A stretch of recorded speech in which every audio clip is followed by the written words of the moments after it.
များချမှာနော်လူကြိုက်များပြီးတော့ရှေ့ပန်းစားနေတဲ့မြစ်တာလိန်ကြီးသိန်းစေတာပေါ့နော်ဇက်ကအစအဆုံးကိုကျွန်တော်ဘယ်မှာကြည့်ရမလဲဆိုတာကိုပြောပြပေးသွားမှာဖြစ်ပါတယ်နော်ဆိုတော့ဒီဇလန်ထဲမှာဆိုတော့တရုတ်ဆောင်ချွဲတနာပါတယ်နောက်ပြီးတော့ကြော်ထက်စောပြီးတော့ရှမုံမြင့်မြတ်ပေါ့နော်အနောက်ခင်စာကြည်ကြော့တာဖုံးမင်းနေလာလဲပါတယ်ပေါ့နော်ဆိုတော့ဒီဇလန်ကအရှင်လုံးကလည်းပေါ့နော်ဟိုကျွန်တော်တို့ငငယ်လေးတွေကအကျော်သူတို့နွဲ့မှုတို့နော်တင့်တင့်ထုံးတို့နော်ရိုက်ထားတဲ့စကားလေးရှိတယ်ဗျနော်ဆိုတော့ဒီအပိုင်းကမနေ့ကတော့ဒီမင်္ဂလာဆောင်တဲ့အပိုင်းပေါ့နော်အပိုင်း30မှာအကျော်ထက်စောနဲ့နော်ဒီချောရတနာနဲ့မင်္ဂလာဆောင်တဲ့အပိုင်းပြီးတော့နောက်ပိုင်းဘာဆက်ဖြစ်မလဲဆိုတာကျွန်တော်ဒီမှာပြောပြပါမယ်နော်အစအဆုံးနီးပါးပြောပြပါမယ်ဒါပေမဲ့ဗျနောက်ဆုံးလေးတော့ကျွန်တော်ဘယ်လိုစသိမ်းမလဲဆိုတာလေးတော့ထားခဲ့မယ်နော်ဆိုတော့ဒီဇလန်ထဲမှာချွဲတနာအစားနွဲ့နွဲ့မွာတရုတ်ဆောင်ထားတာရှယ်နော်ဆိုတော့ဘာရီတော့ကွာပြီးကြည့်ရမလဲဆိုအရင်ခင်းနဲ့အခုခေတ်တရုတ်ဆောင်နေရဲ့စကေးဘလောက်တွေကွာလဲဘလောက်ကောင်းလဲဆိုတော့နော်တော်တော်ကောင်းတာနော်ဒီနွဲ့နွဲ့မွာရဲ့နော်တရုတ်ဆောင်ပုံတွေကြော်သူဆိုတော်တော်ကောင်းကောင်းဗျာရှယ်ပဲနော်နွဲ့နွဲ့မူကိုလဲနော်ဒီချွဲတနာလိုက်မိမယ်မထင်ဘူးဗျာကျွန်တော်ကတော့နော်နောက်ပြီးတော့ဒီမှာလေးကြော်ထက်ဆိုနေရာမှာကြော်သူကတရုတ်ဆောင်ကြော်သူဗျာကျွန်တော်ခုနကပြောပဲရှယ်ကောင်းဗျာနော်ဆိုတော့ဒီမင်းသားတွေအသက်ကြီးသွားတော့မှကျွန်တော်နှက်မျောတယ်ဗျာတော်တော်ကောင်းတာဗျာကြော်ထက်ဆိုနောက်အပိုင်းတွေမှာကြော်သူကိုမှီဖမလားဆိုတာစဉ်းစားလို့မရအောင်စောင့်ကြည့်ရမှာပေါ့နော်ဆိုတော့မှီမယ်လို့တော့မထင်ဘူးဗျာနော်ဒါပေမဲ့ဇလန်တွေဆိုတာကြောင့်ထက်ဖြည့်ထားတာကြီးအများကြီးဗျာဒီအရင်လုံးကကြတော့ကျွန်တော်တို့ကဒီ2နာရီ2ပိုင်းပေါ့နော်ပထမပိုင်းနဲ့ဒုတိယစသိန်းပိုင်းဆိုပြီးတော့အဲ့လိုမျိုးရိုက်ခဲ့တာပေါ့နော်အခုကကြတော့ဇလန်တွဲမှာကြတော့ခင်းနဲ့အညီပြန်ပြီးပြောင်းနေဇက်ကောင်အစ်တွေပါပြီးတော့အရှိကြီးရိုက်တော့ပိုကြည့်ရတဲ့လူတွေအတွက်ကတော့ပို့ပြီးတော့တန်သွားတာပေါ့နော်နောက်တစ်ယောက်ကကြတော့ဒီမှာဒီဖုံးမင်းနေလာတဲ့နေရာမှာပြုတ်ဆောင်တာနော်ဒီအဲ့ဒီလူနာမည်တော့မသိဘူးဗျာတော်မိုက်တယ်ဗျာသူ့ရဲ့အငိုတွေကဗျာရှယ်ပဲဗျာစောင်းရမ်းကြွေတယ်သူဇက်ပိုးလိုက်တယ်ဆိုရင်ဗျာတော်မိုက်တာတဲ့နောက်ပြီးအဲ့ဖုံးမင်းနေလာကဒီလူရဲ့နေရာမှာဆိုရင်ဖုံးမင်းနေလာအဲ့တော့လုံနိုင်ပါမလားဆိုတာလည်းကြည့်ရမယ်ဗျဖုံးမင်းနေလာနေရာလဲတကယ်မိုက်တာနော်တကယ်ကောင်းတာနောက်ပြီးတော့ဒီတင်းတင်းထုံးရဲ့နေရာမှာနော်ဟိုအခုရမုံမြင့်မြတ်ကတရုတ်ဆောင်မှာပေါ့နော်ဒီရမုံမြင့်မြတ်ကလေးကတော်တာဆိုတာလည်းသိတယ်နော်ဒါပေမဲ့ဒီအခုဒုတိယပိုင်းစသိမ်းပိုင်းမှာတော့ရမုံမြင့်မြတ်ကအခန်းနဲတယ်ပေါ့နော်နဲတယ်ဆိုပေမဲ့ကျွန်တော်တို့ဒီဇလန်တွဲမှာကနော်ဘယ်လောက်ထည့်ထားလားမထည့်ထားဘူးလားဆိုတာကိုကျွန်တော်တို့ဒီစောင့်ကြည့်ရမှာပေါ့နော်ဒီနောက်တစ်ယောက်ကကြတော့ဒီဆရာမလေးနေရာမှာပေါ့နော်ဒီမင်္ဂလာဆောင်မှာဆရာမလေးကလည်းဒီကြော်ထက်စောကိုမျော်လင့်နေရပေါ့နော်ကိုအောင်ကိုမျော်လင့်နေရပေါ့နော်ဆိုတော့သူ့ရဲ့နေရာလေးကလည်းတကယ်ဗျမှတ်မှတ်ရဖြစ်တယ်သူ့ရဲ့အချိုးအကွေတွေကလည်းဘယ်လိုပြောင်းလဲသွားမလဲဆိုတာစိတ်ဝင်စားဖို့အရန်ကောင်းတယ်ဗျဒါဆိုရင်ကျွန်တော်တို့ဘယ်လိုဆက်ဖြစ်မလဲဆိုတာကိုကြည့်ကြရအောင်နော်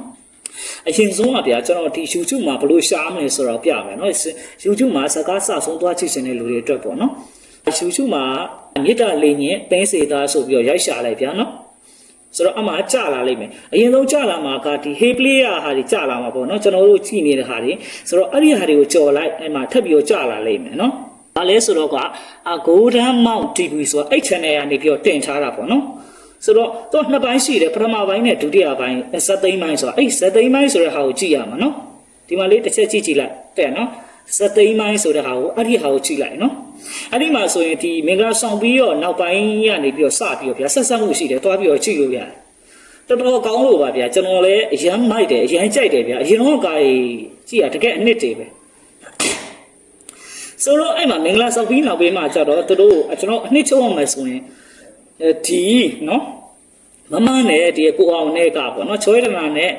တော့နော်ကြော်ထက်စော်နေရဒီခလေးလေးတယောက်ရသွားပြီပေါ့ဗျာသမီးလေးတယောက်ရှာပြီးနောက်ပိုင်းမှာဆိုအခုတွေ့ရတဲ့အတိုင်းပဲနော်သူကလေဒီနွဲ့နွဲ့မူကြီးရပေါ့ဗျာနော်ဒီကျွန်တော်ကနွဲ့နွဲ့မူပဲပြောလိုက်တော့မယ်ဗျာနောက်ပိုင်းကျမှထပ်ပြီးပြောမယ်နော်ဆိုတော့နွဲ့နွဲ့မူနေရာမှာချွဲတနာအမြင်ကြည့်ပေါ့နော်ဆိုတော့ဒီချွဲတနာကဒီကြော်ထက်စော်ကိုပို့ပြီးတော့ဂယူးဆိုင်တယ်ပေါ့နော်အမှန်ကြီးတော်တော်လေးချစ်ရှာတယ်ဗျနော်ဆိုတော့ ဘာဖြစ်လို့လဲဆိုတော့သူ့မှာ psycho ရှိတယ်သူကအသက်ကြီးလာပြီးအိုးလာပြီးဆိုတော့သူစိတ်ပြတ်သွားမှာဆိုလို့သူကပို့ပြီးတော့ view site ပြတာပေါ့နော်သူပို့ပြီးတော့ view site ပြလေကြော်ထက်စောကကြတော့တစ်ဖက်မှာကြတော့လဲပန်းရည်ရှိတယ်ဗျာနော်ပန်းရည်ရှိတော့ပို့ပြီးတော့နေရထိုင်ရတာခတ်တာပေါ့နော်နောက်ပိုင်းကျတော့ဘယ်လောက်ထိဖြစ်လာလဲဆိုတော့ဒီစေကန်းကခုနကတူနာပြုမလေးနဲ့သမုတ်တာတို့ဖြစ်တယ်စေကန်းလူနာရေးဂျားရဲမှာတော့မှာပေါ့နော်သူ့ဥစ္စာနဲ့တဝင်တိုရဲ့အထီတောင်မှာဖြစ်တာပေါ့နော်ဒီနောက်ပိုင်းနဲ့နောက်ပိုင်းကျတော့ဒီကကိုအောင်ကပေါ့နော်ဒီမှာတော့ကြော်သူကသူကအရက်တွေတောက်တာဗျာစိတ်ညစ်ပြီးတော့ तू ကစေးကန်းကိုပိတ်လိုက်တော့တာ तू လည်းထွက်ပေါက်မရှိဘူးဖြစ်တာပေါ့နော် तू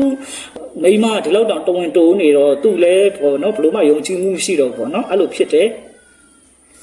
ကျွန်တော်အတန်တွေတော့မထည့်တာ copyright မိမှာဆိုလို့ဘူပိုင်ငွေဆိုတာရှိတယ်ဗျာအဲ့ဒါကိုကျွန်တော်လေးစားမှာဖြစ်တဲ့အတွက်ကြောင့်မလို့ပေါ့နော်အားလေးတော့တစ်ချက်တောင်းပန်ပါတယ်ဆိုတော့နောက်ဘာထပ်ဖြစ်မလဲဆိုတော့ကကျွန်တော်ဆက်ကြည့်ရအောင်နော်ဆိုတော့အဲ့မှနေသူတို့ကတဖြည်းဖြည်းနဲ့အလဲလဲအကွဲကွဲဖြစ်လာပေါ့သူတို့အိမ်တော်ကြီးရပေါ့နော်တူတူမအိတ်တော့တာကြီးဖြစ်လာတယ်ကြော်သူကလည်းတစ်နေ့တစ်နေ့အရက်တွေတောက်တယ်ဆက်လက်တွေတောက်တယ်ပေါ့နော်ဒီနုံနုံမူကတော့ view site တယ်ပေါ့နော်ပို့ပြီးတော့ view site ပြလဲသူ့ယောက်ျားသူ့ပေါ်ကိုနော်စိမ့်ကားလာပေါ့နော်တော်တော်ကောင်းတယ်ဗျအဲ့ခန်းလေးပေါ့နော်ကြည့်ကြည့်ပါသူတို့ရဲ့ပြောတာလေးတွေအဲ့အခန်းတွေမှာဒီမိပါမလားဆိုတော့ပေါ့နော်ချောရတနာနုံနုံမှုမိပါမလားဆိုတာကတော့တကယ်ကိုဗျာဆဲလန့်တယ်ကျော်သူတုံးဆောင်ပါလေဆိုတကယ်ချွတ်စိန်နော်အဲ့ဒီမှာဗျာအရန်ကောင်းတာအမှပြန်ပြောတဲ့အခန်းနေ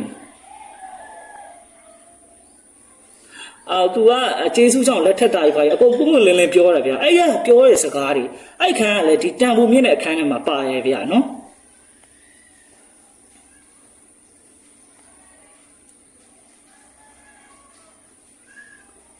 တကယ်မိုက်တာကြော်သူကတဲ့ကျွန်တော်ကဗျာအတန်တော့ဖွင့်ပြချင်တာဒါမှ copyright မိမှာဆိုလို့ဗျာနော်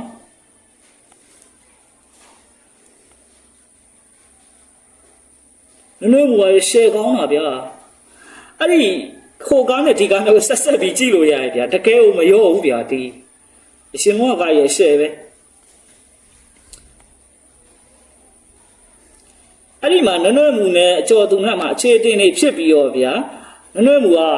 သူကထောက်သွားရပေါ့နော်စကားများပြီးထောက်သွားပြီးတော့အမှကောင်းတော့ပြီးတော့တေသွားရပေါ့ဗျာကျွန်တော်နည်းနည်းပြောပြလိုက်မယ်နော်ဒါပေမဲ့အကုန်တော့ပြောမှာတော့မဟုတ်ဘူးတေချာကိုခန့်လို့တာသူကကြည့်နော်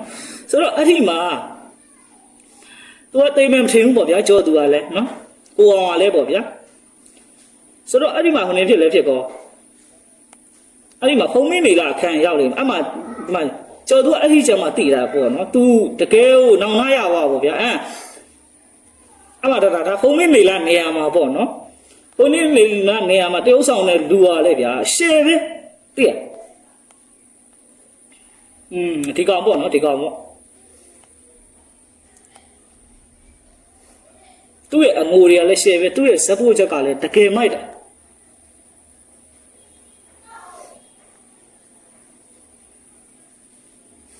ဆိုတော့အမှကြော်သူကလည်းအဲ့လိုမျိုးဖြစ်ပြီးတော့သူကလည်းအိမ်မောနေစင်းမယ်ပေါ့ဗျာသူသမီးလေးနဲ့သူနဲ့အခုတက်ကိုတခုနဲ့စင်းမယ်ဆိုတော့လေအစင်မပြေပြန်ဘူးဗျာအဲ့ခန်းလေးလည်းတော်တော်မိုက်တာဗျာသိရနော်ဒီမှာဟိုအစင်းနဲ့ထိတော့မရောက်သေးဘူးပေါ့နော်ခုနကကသူ့အမေကိုတေသွားလို့ဆိုတော့ကြော်သူ့ကိုထိုးတာပေါ့နော်ကြော်သူ့ကြောင့်ဆိုပြောလေအဲ့ဒီမှာကလေးလေးနဲ့ငိုတဲ့အခန်းလေးတွေပေါ့နော်တော်တော်မိုက်တာဗျာနော်အဲ့ကန်သိရတကယ်မိုက်တာကျော်သူရဲ့ပြတကယ်ပြင်းတာကျော်ထက်စောကကျော်သူ့နေရာမှာလုံနိုင်ပါမလားဆိုတော့ကျွန်တော်လုံနိုင်မယ်လို့မထင်ဘူးဗျစောင့်တော့ကြည့်ရမှာပေါ့နော်အဲ့ဒီမှာအိမ်ဝါနေသူစင်းတော့မယ်မမမြက်ကလည်းတေသွားပြီဆိုတော့ဒီစင်းတော့ပဲပေါ့နော်ကိုအောင်ဖြစ်တဲ့ကျော်သူကစင်းတော့မယ်ဆိုတာဆိုလဲဆိုတော့အဲ့ဒီစင်းမယ်ဆိုတော့လေသူကအစင်မပြေပြန်ဘူးဗျဒီကလေးလေးကိုထားခဲ့ပေါ့ပြောတာပေါ့နော်ဆိုတော့သူကလေးတော့မထားခဲ့နိုင်ဘူးကျော်သူကလည်းသူသမီးလေးခေါ်ရမယ်ဆိုလည်းမရဘူးဆိုကျော်သူမှာဗျာစုပ်ဆူးစားယူဖြစ်နေတာပေါ့နော်အဲ့ဒီနဲ့မမနဲ့ခုနကဒီအပြောခန့်အဆိုခံပြီးတော့ကျော်သူကဒီအိမ်ပေါ်မှာတခါနေရတယ်ပေါ့ဗျာအဲ့လိုမျိုးနော်ဒီခန်းလေးအရန်ကောင်းတာ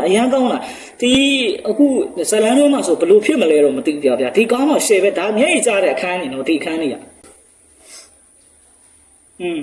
အဲ့ဒီမှာပြောတာပေါ့နော်ဆိုတော့ဒီဖုံးမင်းနေလာအခန်းကလည်းတကယ်ကောင်းတာတကယ်မိုက်တယ်တကယ်တော့ကြည့်ဗျာရှယ်ပဲ ကျွန်တော်မှဒီကားကိုကြည့်ပြီးတော့ကျော်သူ့ရဲ့ပြိတ္တဖြစ်သွားတယ်ကျွန်တော်အဲ့လိုဟိုဘယ်လိုပြောမလဲဗျာကျွန်တော်တို့ကအတိုက်ရွယ်ကနည်းနည်းကွာသွားတဲ့အခါကျတော့ကျော်သူကားတွေအဲ့လောက်ကြီးမကြည့်ဖြစ်ဘူးဗျာ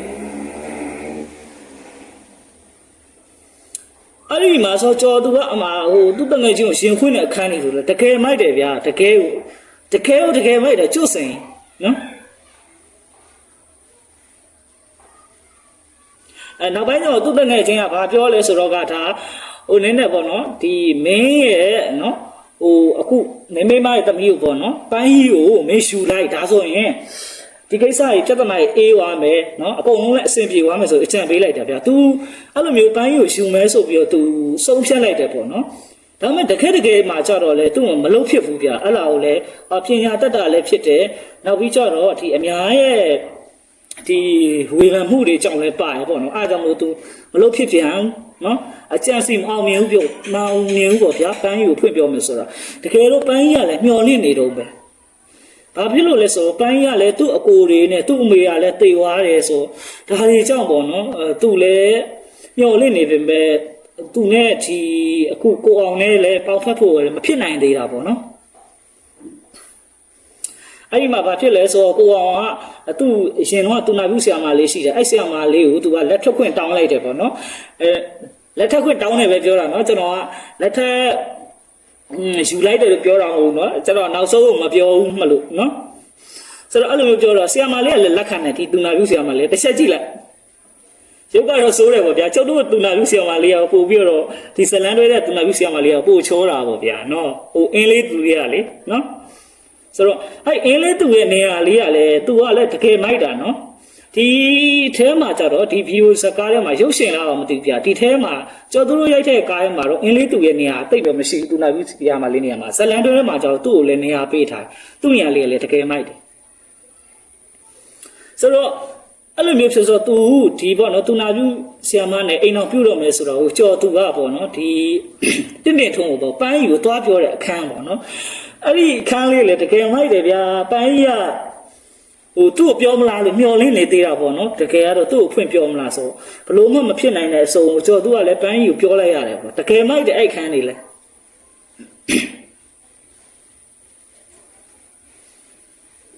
နော်ဆိုတော့အဲ့ဒီမှာခုနကလည်းဆိုပန်းကြီးကိုပြောခိုင်းလိုက်တာပေါ့နော်ဒီငါတော့သူနာပြုဆရာမနဲ့လက်ထတော့မယ်လို့ကျော်သူကနော်လက်ထက်မဲ့အကြောင်းကိုမင်းရဲ့မောင်မြောက်ကိုပြောပြပါလို့ပန်းကြီးကိုပြောလိုက်တာပေါ့ तू ကဒီမောင်နေနဲ့ကမျက်နှာချင်းဆိုင်လို့မရတော့လေနော်ဖုံးမင်းနေလောက်ညီကိုနေအောင်နဲ့မျက်နှာဆိုင်လို့မရတော့ဆိုတော့အဲ့ဒါလည်းလက်မခံဘူးဗျာနော်ဖုံးမင်းနေလားလို့ကဘာလို့လဲမိသွေးကိုအိမ်ပေါ်ခေါ်တင်ထားအောင်မလားနော်ခလေးလေးနဲ့ဆင်းသွားမယ်လို့တော့ကြတော့လေဟာခမ ्या ကနော်ခလေးကိုအကြောင်းပြပြီးခမ ्या ဒီကျုံမေရဲ့ရွှေဘုံပေါ်မှာဆန်လာလိုက်ဒါမျိုးအခုကြတော့လေစားသူနဲ့လက်ထက်မဲ့ကြတော့လေဒီပြဿနာကြီးပေါ့အေးအောင်ဘာဖြစ်လို့လဲဆိုတော့ကဒီဟိုမရပါသမီးနဲ့ဒီပထွေးနဲ့တိတ်နေနေရကြောင်းအစင်မပြေဘူးပေါ့ဗျာလူတွေကပြောစရာဖြစ်တယ်လူတွေကဲ့လိုက်ပြောအဲ့လောက်ဖြည့်ရှင်းဖို့သူနာပြုဆရာမနဲ့ယူမဲလို့ပြောပြန်တော့လေဟာမိသွေးပါကျွန်တော်ကအိမ်ပေါ်တင်ပြီးတော့ကျွန်တော်အမေရဲ့စီးစိမ်တွေကိုနော်ဟိုဖြုံးခိုင်းရမှာလားတုံးခိုင်းရမှာလားဆိုဖြစ်ပြန်အောင်ဗျာတခါဆိုကြော်သူဘောကတော်တော်အစင်မပြေဘူးဒီထဲမှာစုပ်ဆူစားယူဖြစ်တာပေါ့နော်ဆိုတော့ကျွန်တော်ပြောမယ့်ဟာရောက်လာပါပြီနောက်ဆုံးမှာဘလို့ဖြစ်သွားလဲစက်သိန်းကဘလို့ဖြစ်သွားလဲเนาะကြော်ထက်စော်နဲ့ရှမုံမြင့်မြက်ကညားသွားလားเนาะပိုင်းနဲ့ကိုအောင်ကဒါမှမဟုတ်ဆိုရင်ဒီကိုအောင်နဲ့เนาะသူနာပြုဆရာမလေးရယူသွားသလားဘလို့ဆက်ဖြစ်မလဲเนาะဆိုတော့ဒီကိုအောင်အပေါ်เนาะအမြင်ဆောင်နေတဲ့ညီကိုနှစ်ယောက်ပေါ့เนาะဆိုတော့မမမြက်ကဲသားဖြစ်တယ်ဖုံးမင်းနေလားကိုညီကိုနှစ်ယောက်ကရောကြော်ထက်စော်ကိုနော်အမြင်ကြည့်ပါမလားသူတို့တွေဘလို့ရှေ့ဆက်သွားကြမလဲဇလန်ကဘလို့ဖြစ်မလဲကဲသွားတာကြည့်လိုက်တော့